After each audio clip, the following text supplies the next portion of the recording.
Welcome to the realm of your favorite horror storyteller. This video contains multiple scary stories. Be sure to watch until the very end. Should you wish to navigate between stories, time codes are provided below. Also, thank you for all your feedback and support so far. We appreciate it. Now let's get started. In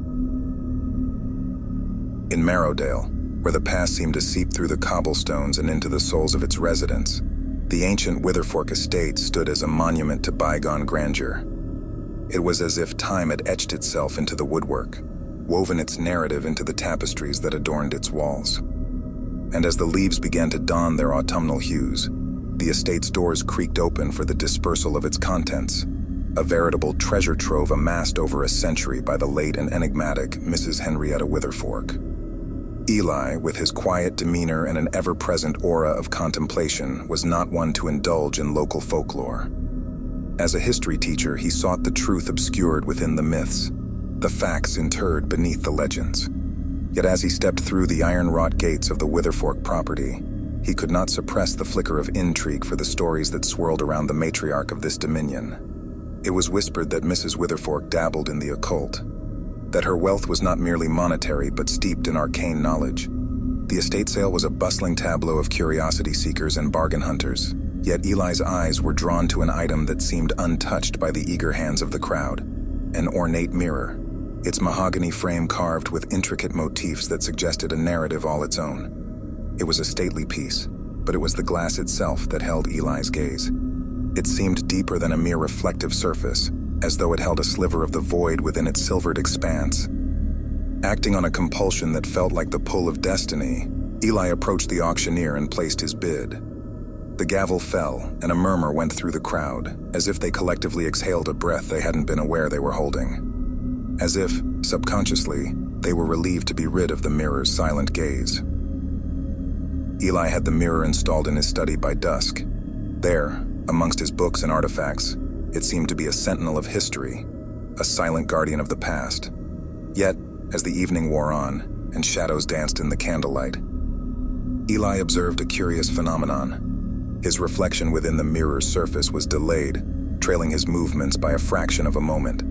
It was a subtle discrepancy, but to Eli's discerning eye, it was as blatant as a scream in the silence. Rational explanations crowded his thoughts, a trick of the light, an optical illusion, fatigue perhaps. But as the days passed, the delay in his reflection became a disconcerting constant. His image seemed to live in a time slightly askew from his own. A sip of tea not yet taken, a book not yet picked up, a shiver not yet felt. Eli began to see actions in the mirror before he performed them. Determined to demystify the mirror's secret, Eli scoured the town's archives, delving into the history of the Witherfork estate. He uncovered tales of an artisan mirror maker from a bygone era, a figure shrouded in mystery and whispers of forbidden knowledge. This mirror maker, it was said, sought to capture time itself, to encase it within the confines of his creations. Each mirror was rumored to be a temporal experiment, and the piece now residing in Eli's study was allegedly his magnum opus. This craftsman's tale ended as abruptly as it began, with his works scattered to the winds, their secrets entombed within their reflective depths. Eli traced the mirror's lineage through accounts of its previous owners, each tale more fantastic and unsettling than the last. One spoke of a woman who claimed she could glimpse her departed husband within its depths, another of a man who swore he saw his own death play out across its surface. The trail led inexorably back to Mrs. Witherfork, who was said to converse with reflections that were not her own. It was not merely a delay in his reflection that plagued Eli now. Within the glass, shadows began to move with autonomy. Figures took form, and faces peered out from the other side. They were spectators to his existence, their eyes filled with the wisdom of the ages and a hunger for the life that beat within his veins.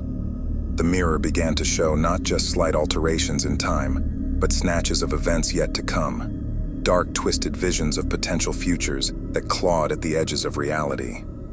Eli watched in horror as his reflection began to diverge from his actions entirely, taking on a life of its own. It was during a particularly chilling event, as Eli observed his reflected self writing a letter he had not yet penned, that a knock echoed through the house. It was a sound that seemed to resonate from within the mirror itself, a harbinger of a reality fraying at the edges. As he turned to answer the door, Eli's reflected self remained, and within the glass it began to grin. A grin that did not belong to Eli, a grin that bespoke a malicious anticipation. Eli stood at the precipice of an abyss. The mirror was no longer a mere object in his home. It had become a portal, a convergence of timelines that beckoned him towards an uncertain fate. And as the study's air grew colder, and the fabric of the familiar began to unravel, Eli understood that he was no longer the observer of history. He was becoming a part of its darkest chapter. As the nights grew longer and the wind whispered tales of the approaching winter through the eaves of his home, Eli's relationship with the mirror changed from curiosity to an unspoken dread. It was not just the delay anymore, nor the premonitions. His reflection started to show him scenes he didn't recognize, scenes steeped in darkness, with flickers of actions that chilled him to the bone. His scholarly detachment was replaced by a visceral fear of what the mirror might reveal next. One evening, as the dying light cast long shadows across his study, Eli saw something in the mirror that cemented his growing terror. The reflection showed him in the study just as he was, but there was someone, or something, else with him. A shadowy figure with its back turned stood in the corner of the room. When Eli whirled around, the corner was empty, but in the mirror, the figure remained. It then turned its head, revealing a face that was a grotesque mockery of human features, as if mocking his fear. Eli began to dive deeper into the mirror's past, unearthing disturbing incidents that were too consistent to be coincidental. Each owner had experienced strange happenings, often culminating in tragedy. One owner vanished without a trace. Another was found insane, whispering incessantly about the eyes in the glass. Eli's research led him to discover that the mirror was known among the occult circles as the Witherfork Window, a moniker that filled him with a profound unease. Driven by a need to understand, Eli reached out to an acquaintance from his university days, Vanessa, who was now a renowned expert in the esoteric. He spoke to her of the mirror's peculiarities, omitting the more unsettling experiences. Vanessa was intrigued and agreed to visit, her curiosity piqued by the historical and supernatural implications. Her arrival brought a new energy to the house, and for a brief moment, Eli's fears were abated by her pragmatic presence. They began a methodical study of the mirror, documenting its aberrations and attempting to discern a pattern or logic to the events Eli had witnessed. Vanessa was the one who proposed they attempt to communicate with the reflections, a suggestion that filled Eli with a profound trepidation. The attempt was to be made under strict conditions, with protections and countermeasures Vanessa assured were tried and true methods against malevolent entities. They set up their equipment, a mix of the ancient and the modern, and began their experiment as night fell. The mirror, as if aware of their intentions, was eerily quiescent at first. Then, as Vanessa chanted incantations from a text that Eli's rational mind would have scoffed at mere days ago, the surface of the mirror rippled like the surface of a dark pond. Images began to coalesce, scenes of past owners, each caught in moments of intense emotion, anger, sorrow, fear, emotions that seemed to feed the mirror. It was then that the figure from Eli's vision appeared in the glass, its ghastly face turning towards them. Vanessa continued her chant, unshaken, while Eli felt an icy grip of fear clutch at his heart. The room grew colder, the air charged with an electricity that made the hairs on Eli's neck stand on end. The figure in the mirror reached out, pressing its hand against the glass, and to Eli's horror, the hand began to push through to their side. In a panic, Eli broke the circle they had created around the mirror, grabbing Vanessa and pulling her away as the room seemed to warp around them. The mirror's surface shattered with a sound like thunder, shards of glass flying like dark rain. But it was the silence that followed which was most terrifying, a silence that was absolute, as if the mirror had swallowed every sound. When the world righted itself, Eli and Vanessa found that the study was exactly as it had been before, not a shard of glass out of place, the mirror whole and unblemished. But in the glass, the figure was gone. They were left with the chilling realization that whatever had been in the mirror was now in the room with them. In the stillness following the mirror's apparent absorption of sound and reality, Eli and Vanessa struggled to comprehend the extent of what had transpired. Their breathing was shallow, eyes locked onto the mirror, half expecting further malevolence to emerge. But it remained still, its glassy surface reflecting only the mundane safety of the room. Yet a primal part of their minds screamed that the danger was far from over. It had merely shifted, taken root in a more immediate plane. The room felt suffocating, the air thick with unspoken fears. Vanessa broke the silence, her voice steady, but her eyes betrayed her alarm. "We need to find it," she insisted, "before it finds us." The search was methodical. They combed every corner of the study, then the rest of the house. Vanessa had hastily drawn protective symbols at the thresholds of each room, wards she hoped would offer some respite from their unseen pursuer. Hours ticked by. The moon's glow waned, and yet they found nothing. No specter awaited in the shadows. No ethereal whispers disturbed the silence. Eli was the one to find the first sign. A mirror in the hallway, once pristine, was now fogged from corner to corner, except for a single clear patch in the center. As he peered into it, the chill of recognition seized him. In the clear patch, he saw not his own reflection, but the study, the mirror standing like a silent sentinel, and within its glass a shadow darted past. They realized then that it wasn't about finding the entity. It was about understanding what it sought, what it needed. It wasn't hiding, it was searching, and it was tied to the mirrors. Vanessa, through her extensive knowledge of the occult, theorized that they were dealing with a creature of reflection, a being that existed within and through mirrored surfaces. It was not in the room with them, but rather in all rooms, simultaneously, through the panes of glass that adorned Eli's home. They spent the following day reinforcing the house's defenses, covering mirrors and researching. Eli scoured through texts on folklore and demonology, seeking any mention of entities that traversed via reflections, while Vanessa contacted her network of occultists for any shred of information on similar occurrences. As night descended once more, they prepared for another encounter, but with greater caution. This time, they would not attempt to banish it without understanding the potential repercussions.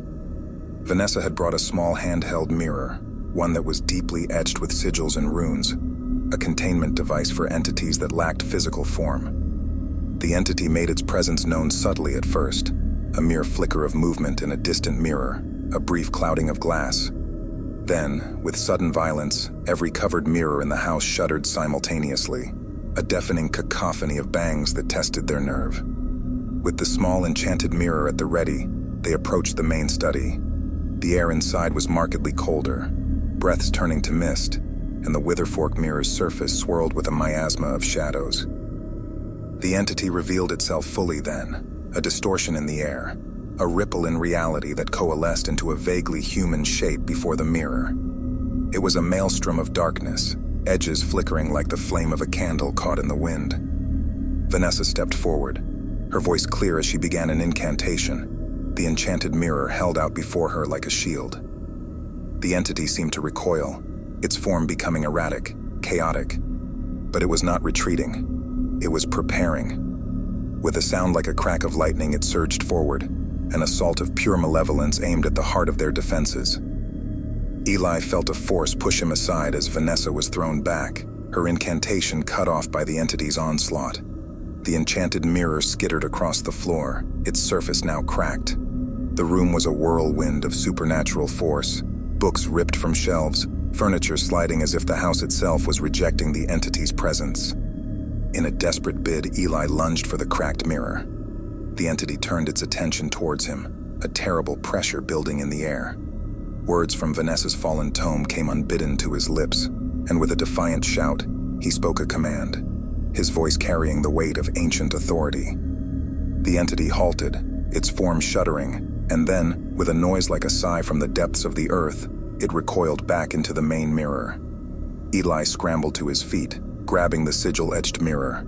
He aligned it with the Witherfork mirror, and with a last utterance, a flash like a solar flare filled the room, and then there was darkness. When the light returned, Eli found the Witherfork mirror's surface was no longer reflective. It was dull, consumed by an impenetrable blackness. The entity, it seemed, was contained. The aftermath of the entity's containment was a silence so profound it felt like a presence in itself. Eli and Vanessa moved through the house in a daze, their minds grappling with the residue of adrenaline and terror. Each mirror they passed, now benign and ordinary, was a stark reminder of the night's harrowing events. Morning found them seated at Eli's kitchen table, surrounded by ancient tomes and the debris of their frantic research. The Witherfork mirror, its surface an abyss that no light could penetrate, stood against the wall, ominous even in its apparent dormancy. They spoke little of the ordeal, as if discussing it might somehow weaken the barriers they had erected. But questions plagued Eli's thoughts, whispers of doubt that refused to be stilled. Was the entity truly contained? What if their actions had consequences they had not foreseen? As if in answer to his unspoken fears, an occurrence in town began to weave a thread of unease into the fabric of their victory. Reports emerged of peculiar blackouts, instances where reflections should be but weren't, affecting the townsfolk. Mirrors in public bathrooms, shop windows, even puddles after a rain. People whispered of glimpses into an unrelenting darkness. Eli couldn't shake the chilling suspicion that these events were linked to the mirror. Vanessa, though weary, could not deny the parallels. They resolved to investigate, fearing what they might find. Their first stop was a local diner, where the most recent incident had caused a stir. The owner, a gruff man with skeptical eyes, showed them the mirror in question. It was small, tucked away in a corner of the ladies' room, but its surface was as impenetrable as that of the Witherfork mirror. "This here's bad for business," the owner muttered, but Eli barely heard him. He was focused on the mirror, the way his own reflection should have been there but wasn't. It was as if a piece of the entity remained, lurking, spreading its influence like a disease. The pattern was repeating, each occurrence a mirror image of the Witherfork mirror's symptoms. It was spreading, not contained at all but multiplying, fracturing across the town like a spiderweb of darkness. Vanessa's voice was grim as they left the diner. "We've opened a door," she said. "One we don't know how to close." They worked tirelessly, visiting affected sites, researching and reaching out to every knowledgeable contact they had. The answers were elusive, the lore of such phenomena scarce and speculative at best. Eli began to fear they were fighting a losing battle against an enemy that defied the laws of nature. As Halloween approached, the town grew restless. The celebrations, once a focal point of the community, were subdued, the usual revelry tinged with a collective unease. The darkness had seeped into more than just mirrors. It was in the air, an undercurrent of dread that touched every shadow and whispered caution with the rustling leaves. On the eve of Halloween, Eli made a decision. The Witherfork mirror could not remain in his home, a beacon for whatever malevolent force they had unleashed. With Vanessa's reluctant agreement, they prepared to remove it from the house to seek a means to destroy it. But the mirror had other plans. As they approached it, the darkness within stirred. It swelled, reaching out beyond the frame, a tangible mass of shadow that filled the room with an oppressive gloom. Eli and Vanessa stood transfixed, as though the darkness sought not only to invade the physical space, but their very minds, sowing seeds of despair and defeat. Vanessa acted first, her incantation slicing through the air, her willpower a lighthouse in the storm. Eli joined her, his voice adding to the chorus of resistance. Together, they fought to repel the encroaching darkness, to force it back into the mirror.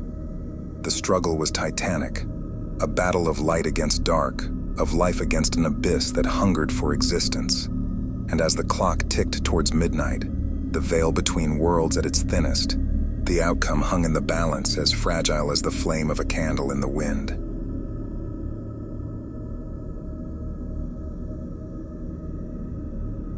The Hargreaves family hadn't intended to move to Hillgrove, but the moment they laid eyes on the old Victorian home nestled in its heart, it felt like fate. The real estate agent had spun a tale of a quaint town with salt-of-the-earth folks where history lived in harmony with the slow, steady drum of small-town life. The home itself was a relic of a bygone era, with its gables, a wraparound porch, and the kind of attic you'd expect to be filled with treasures of the past. For the first few weeks, the Hargreaves busied themselves with the usual post-move activities, unpacking, decorating, and the parents, Michael and Sarah, setting boundaries for their 3 children in the new, expansive home. Tommy, the youngest at 7, had a spirit for exploration that matched the pioneers of old. His insatiable curiosity led him to every nook and cranny, every closet, and every dusty corner. It was during one of his expeditions that he came across the peculiar discovery in the basement, a false wall that concealed a door. The door was unlike any other in the house. It was sturdy, old, and had a coldness to it that seeped into the bones. No keyhole was visible, only a heavy padlock, rusted through the ages, sealed its secrets away. The parents were perplexed. They'd scoured the house's blueprints before purchasing, and there was no indication of any additional rooms. They asked around, but the townsfolk seemed to know nothing, or chose to say nothing about the door. "It's probably just an old storage room," Michael had suggested one night over dinner, trying to assuage the children's growing fears and his own. But storage rooms didn't need such locks. Storage rooms didn't make the hair on the back of your neck stand on end. And storage rooms certainly didn't make noise. Yet, every night, at exactly 3:33 a.m., the Hargreaves were roused by a soft thumping from the direction of the basement. Tommy claimed he heard it first, but soon, they all did. It began as a curiosity, then a nuisance, but as the days passed, the thumping grew into a more assertive knocking. It wasn't the house settling, nor was it any kind of piping issue. This sound had an intention behind it. When Michael placed his hand upon the cold surface of the cellar door one night, he felt the knocks reverberate through his very soul, as if something on the other side was reaching out, tapping into his deepest, most primal fears. As the pattern continued, the family found themselves ensnared in the grips of the house's secret. Sleep evaded them, replaced by discussions filled with theories ranging from the plausible to the absurd. Sarah, ever the practical one, suggested they may have rats or some other pest trapped within. But deep down, they all knew this was different. This was otherworldly. The knocking grew louder, more fervent, as if whatever lay beyond that door was growing impatient. The dread seeped into their daily lives, painting every shadow with suspicion, every silence with anticipation for the next night's knocking. They knew they couldn't ignore it forever. The door was calling to them, and sooner or later, they would have to answer. Weeks had passed since the Hargreaves family moved to Hillgrove, and the once welcoming home had become a crucible of their growing fears. The knocking from behind the cellar door had evolved. It was no longer content to simply disturb their sleep. Now it seemed to invade their thoughts during the day, an incessant reminder that something lay waiting, wanting. Michael watched as the light in his children's eyes dimmed, the joy of exploring their new home replaced by anxiety. Sarah, steadfast in her resolve, began to unravel. Her nights were spent poring over old town records she'd insisted on checking out from the local library, searching for any clue about their home's past occupants or any incidents that might shed light on their current predicament. On a particularly chilling night, when the wind howled like the cries of the tormented, Michael resolved to end this nightmare. He ventured into the basement, armed with a sledgehammer, determined to tear down the barrier between them and the unknown. Sarah pleaded with him, her voice a mix of fear and desperation, but Michael was adamant. The air grew colder as he approached the door. His hands, though shaking, gripped the tool with a grim finality. The first swing was the hardest. The sound of metal against the aged wood echoed through the house like a gunshot. Tommy and his siblings huddled together at the top of the basement stairs, peering down into the shadowy depths, their young faces stricken with a mixture of fear and anticipation. With each subsequent blow, the knocking grew frenzied, no longer a knock but a pounding, as if a great beast were throwing itself against the door. Michael's determination wavered, the hairs on his neck standing on end, a cold sweat mingling with the dust motes dancing in the air. Then with a splintering crack, the padlock gave way, and the door swung open with an ominous creak that seemed to scream through the silence. An inky darkness poured out from the gap, a darkness so profound it felt alive, reaching out with tendrils of shadow. The Hargreaves peered into the abyss, their breaths held in a collective gasp. The room beyond was not merely a forgotten chamber or a storage closet. It was a gaping maw of history, hunger, and horror. Michael's sledgehammer clattered to the floor, his bravado seeping away as a cold draft emanated from within. A rank, earthy smell assaulted their senses, a mix of mildew and something far less identifiable. The room beckoned, promising answers yet threatening to swallow them whole. Sarah's research had turned up little, but among the fragmented records was a tale of a family that disappeared without a trace. A century prior, their last name worn away by time. The only piece of evidence left behind was a cryptic note, a single line that read, "The knocking began when we opened the door." Now, as they stood on the threshold of revelation, the Hargreaves family faced a choice.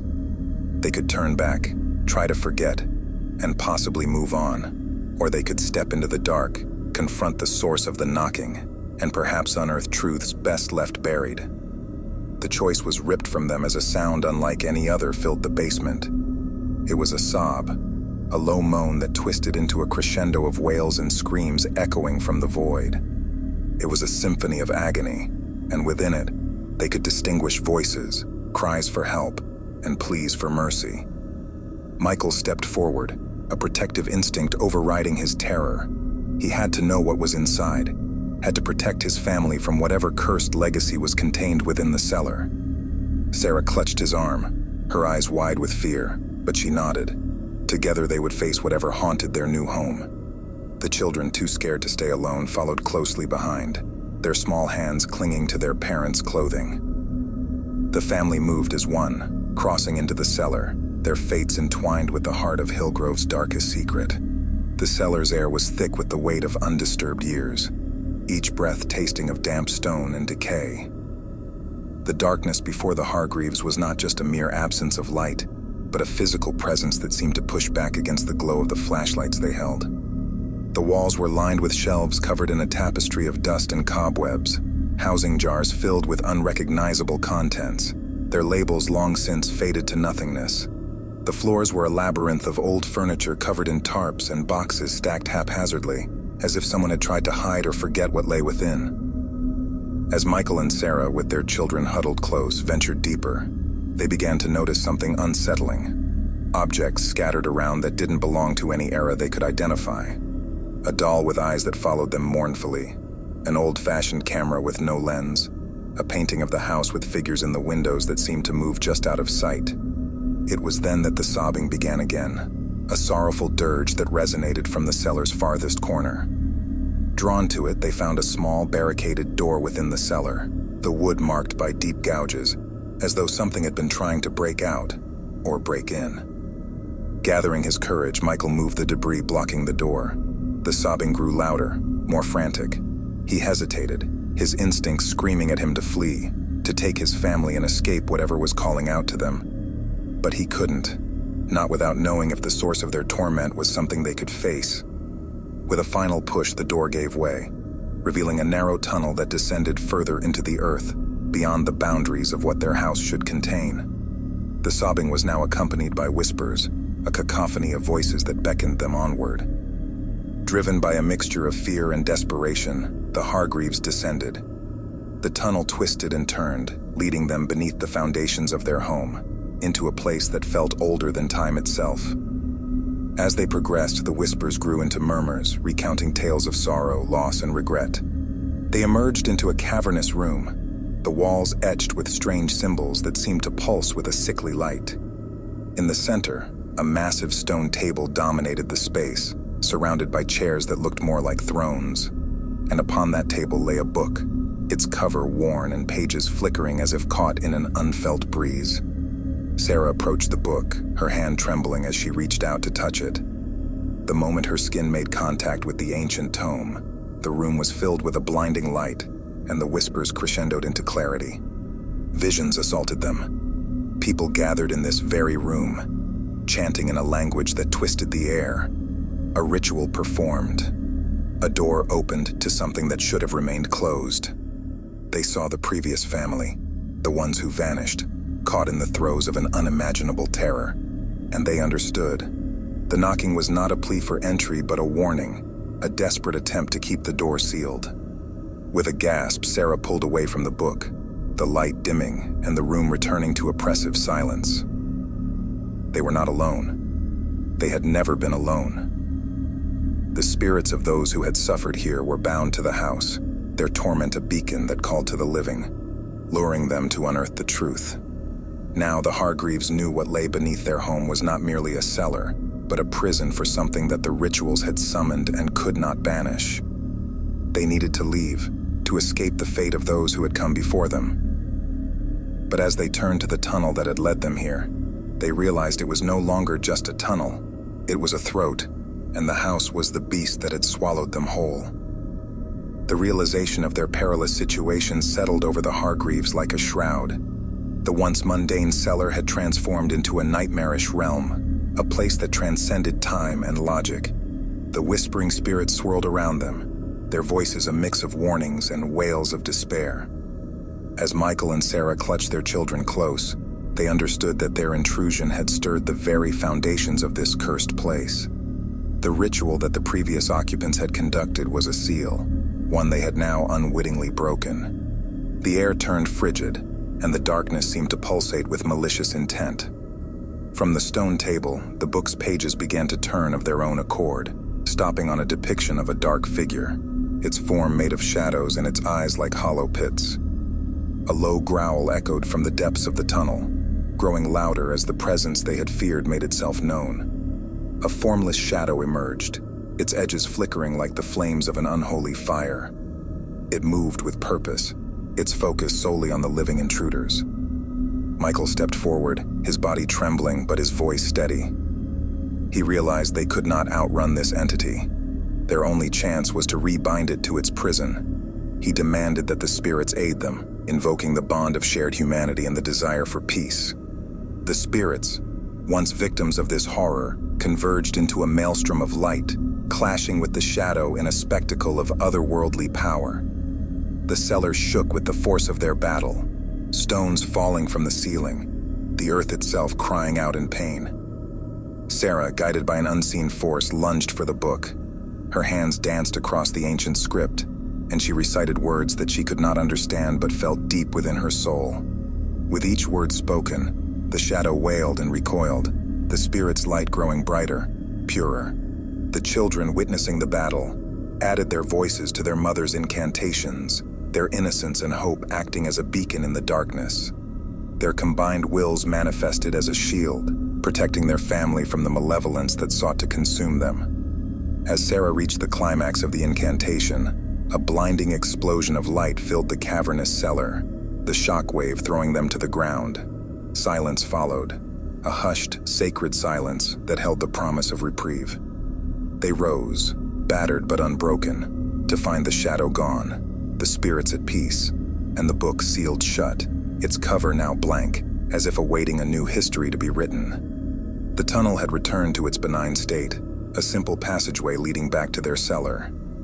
They ascended, leaving the depths and their nightmares behind, emerging into the light of dawn that now streamed through the windows of their home. The Hargreaves knew that their lives would never be the same after that night. They had faced the embodiment of fear and had survived. The house on Hillgrove, once a source of dread, became a bastion of their family's strength and unity. The knocking had ceased, for the entity that had haunted the cellar was bound once again, this time with a seal strengthened by the Hargreaves' love and courage. The family remained vigilant, knowing that some doors once opened require constant guardianship. But for now, the darkness had been pushed back, and the light held sway. As they watched the sunrise, Michael, Sarah, and their children embraced, a testament to the enduring power of hope amidst the shadows of the world. Well, there you have it, folks. A tale that might just keep you up tonight. If you dare to hear more stories that go bump in the night, you know what to do. Hit that subscribe button and ring the notification bell so you won't miss out on any of our haunting adventures. Give this video a thumbs up if it sent a chill down your spine, and share it with those who could use a little scare. Remember, some stories are just tales, while others, well, let's just say you might want to keep that nightlight on. See you in the next video if you dare. Until then, sweet nightmares.